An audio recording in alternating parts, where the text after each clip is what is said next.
부모님은 딱 하시고 아이에게도 라고 하시면 됩니다.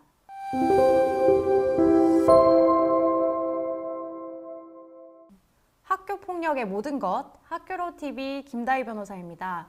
사실 내 자녀가 학폭에 연루돼서 조치를 받거나 했을 경우에는요, 생기부에 기록이 되고 또 당연히 진하게 많은 타격을 입을 수밖에 없는데요. 사실 부모님 입장에서는 어떻게든 막아보려고 당연히 노력하실 수밖에 없습니다. 요즘은 사실 학폭 사건에 변호사를 선임해서 대처하는 비율도 상당히 높아지고는 있는데요.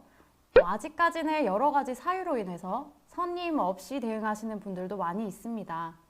그래서 그런 분들을 위해서 오늘 제가 영상 준비했습니다. 본격적인 영상 전에요, 구독과 좋아요 그리고 알림 설정까지 부탁드리고요. 자, 피해 학생이든 또 가해 학생이든 부모님께서 꼭 학폭위 참석 전에 알아야 하고 또 주의해야 하는 내용입니다. 첫 번째입니다. 학폭위 전에 꼭 의견서 그리고 증거, 진술서 등을 미리 제출해 주시라는 건데요. 학폭위 심의를 진행하다 보면 심의 당일에 증거 그리고 진술서 등을 지참해서 바리바리 가지고 오시는 분들이 아주 많습니다. 물론 심의 당일에도요, 자신의 입장을 뒷받침하기 위한 자료들 당연히 모두 제출하실 수가 있죠. 다만 심의위원회 위원들은요, 심의 당일에 검토해야 할 자료가 이미 상당하게 많은 상황이거든요.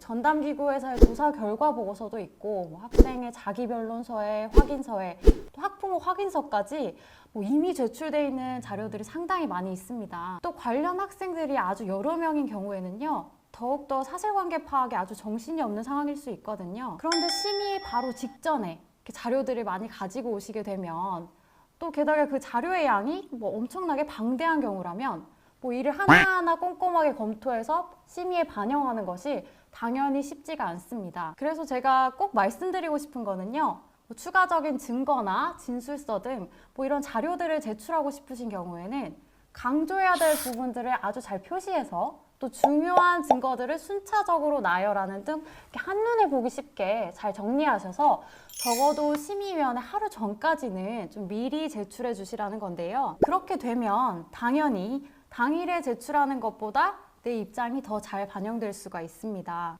두 번째로 또 뭘 조심해야 하냐면요, 당사자인 학생이 좀 최대한 진술할 수 있도록 부모님들께서 도와주셔야 한다는 건데요. 당연히 어른인 부모가 아이보다 의사 전달력이나 방어 그리고 또 호소력이 높을 수밖에 없습니다. 하지만 모든 부모님들의 공통점이 하나 있는데요, 너무 감정적인 부분만을 호소하신다는 겁니다. 학폭에 참석하는 학폭위원들은요, 피해자 편도 가해자 편도 아니거든요.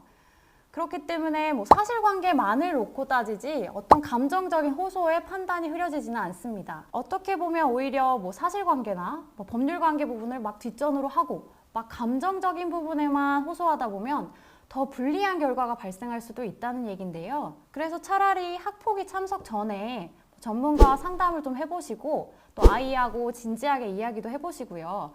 사실관계에 치중한, 그리고 부모님 생각이 아닌 학생의 생각과 앞뒤 전후 사정, 또 왜 그런 일이 발생했는지를 좀 구체적으로 진술하게끔 하는 게 훨씬 낫다는 겁니다.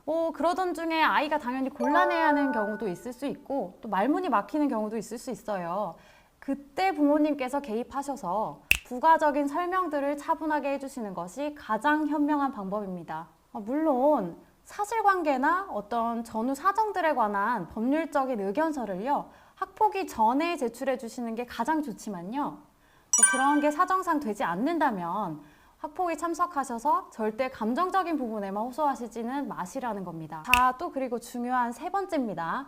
학폭위에 참석하는 심의위원들을 아주 존중하는 태도로 질의응답에 임해주셔야 한다는 건데요. 심의위원들은 학생을 어떻게 처벌하기 위해서 모인 사람들이 아닙니다.